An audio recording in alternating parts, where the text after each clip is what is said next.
L'objet de ce point de presse est unique.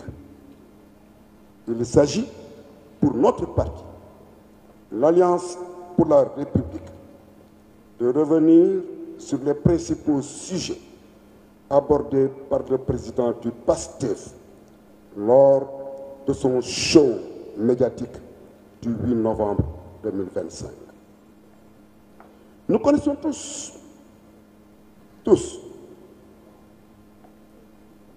le propriétaire du PASTEF. Nous le connaissons tous.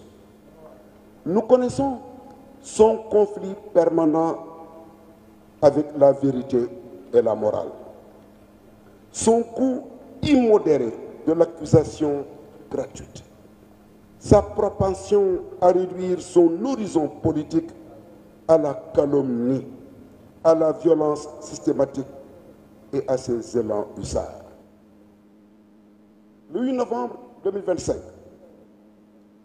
il était en terrain acquis et conquis, comme dans un forail en transe, à l'image d'un berger contemplant fièrement la danse du troupeau.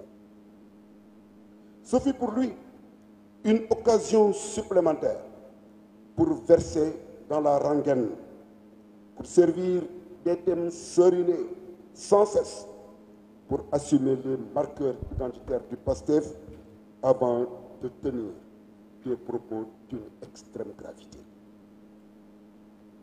Mesdames et messieurs les journalistes, le 8 novembre 2025, le président du PASTEF s'est essayé à un double exercice: étouffer l'état de droit et étrangler la République sur fond d'un indécent révisionnisme historique. Il s'est conclu à déverser une infecte logorée aussi malsaine que natée du fil rouge du mensonge le plus abject, à la limite d'une grossière diffusion de fausses nouvelles. Sans aucun doute, le président Macky Sall est l'obsession absolue du PASTEF en général, d'Ousmane Sonko en particulier. Mais qu'il ne se méprenne guère. Le Sénégal, l'Afrique et le monde connaissent bien le président Macky Sall. Un homme d'État majeur au parcours unique qui a su hisser son pays, le nôtre, à la hauteur des défis de notre temps. Son œuvre, inscrite dans le marbre, saura résister à l'usure du temps. C'est précisément l'option d'Ousmane Sonko et du PASTEF d'éradiquer toute trace de Macky Sall de la tête et du cœur des Sénégalais. Le plan ourdi par le rédacteur en chef est de présenter Macky Sall dans l'exact contraire de ce qu'il est. Sa dernière trouvaille en est la manifestation la plus saillante. C'est simple, c'est la tête cachée. Mesdames et messieurs, quel est le Sénégalais ou la Sénégalaise capable de nous dire en toute honnêteté ce que signifie concrètement cette tête cachée? S'il est déjà difficile de répondre à cette question, impossible est-il encore de nous montrer les preuves réelles de cette tête cachée. Quel Sénégalais a lu le rapport de l'IGF, ceux de la Cour des comptes et de Forbes Mazars? Ne devons-nous pas, à l'instar du président Macky Sall, exiger leur publication, surtout qu'il s'agit d'argent public, donc celui de tous les Sénégalais qui ont le droit de savoir ce qu'il en est? Qui a peur de faire éclater la vérité? L'accusé ou l'accusateur? Un fautif, mes chers. Exige-t-il la publication des preuves de sa culpabilité? Est-ce que c'est possible? Ousmane Sonko soutient péremptoirement que la tête cachée est avérée, en s'appuyant sur les dits rapports méconnus des Sénégalais et volontairement cachés. Le refus systématique de publier ces rapports est donc un flagrant délit de mensonge. Et c'est pour masquer ce mensonge qu'Ousmane Sonko va jusqu'au délire fasciste. Véritable délire fasciste. Quiconque nie cette dette, dit que cette dette n'existe pas, devrait être emprisonné. Délire absolu d'un fascisme absolu. Mais en vrai, devrait-on croire en la parole d'un homme qui prétend avoir transmis un document de l'inspection générale d'État à son propre président de la République, étant entendu que seul le chef de l'État est le destinataire des rapports de l'IGE.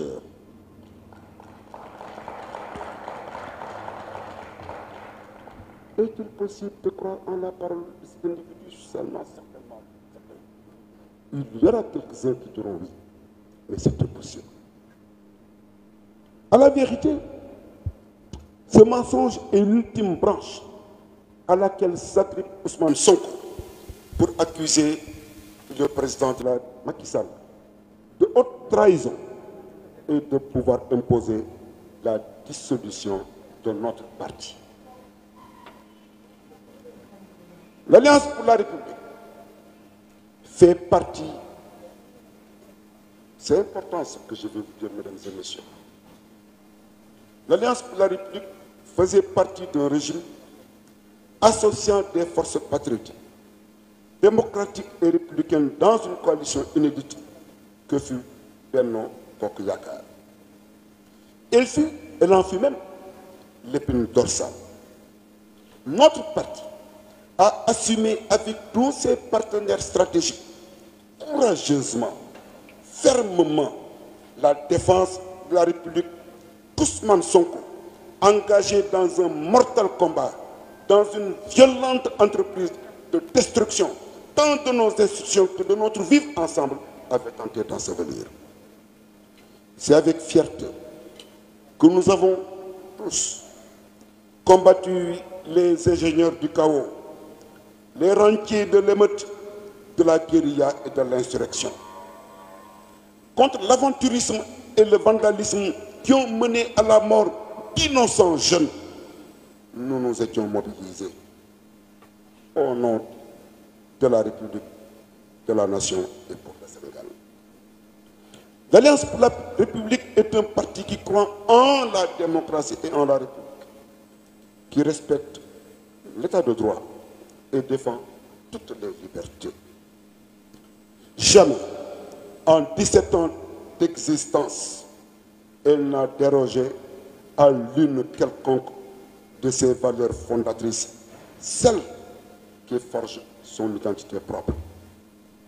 Non, Monsieur le Président du PASTEF, l'Alliance pour la République n'a pas été, n'est pas et ne sera jamais un parti-État qui est votre rêve ultime.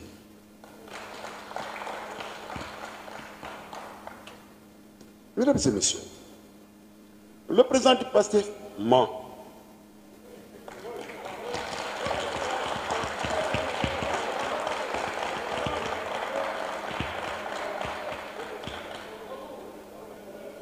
Il ment quand pour attaquer nos il convoque des documents et des faits. Il diffame et agresse en des termes inacceptables notre système judiciaire, nos magistrats en particulier. Il ordonne, il a osé, il ordonne au président de la République de se séparer d'un ministre et d'une personnalité de son dispositif. Il est le Manitou, propriétaire de Céleste Prairie, maître de tous les pouvoirs, au centre de tout et décideur de tout. On comprend dès lors que c'est son narcissisme outrancier et retenu qui le pousse à verser dans un pestilentiel culte de la personnalité. Sa volonté de destruction de notre système judiciaire est liée à sa haine des magistrats qui ont empêché sa candidature à la présidentielle de 2024 et qui hypothèquent sa possible participation à la bataille de 2029. Mesdames et messieurs, Ousmane a oublié le Sénégal et les Sénégalais lors de son show du 8 novembre 2025. Il ne s'est à aucun moment préoccupé du sort des victimes des inondations à Touba, à Tamba, etc., ailleurs au Sénégal.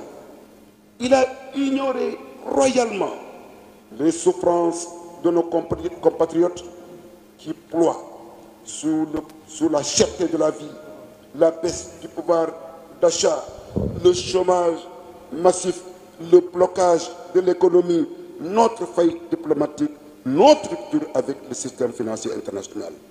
Bref, il parle de lui-même et de son avenir présidentiel incertain, jamais du Sénégal et des Sénégalais.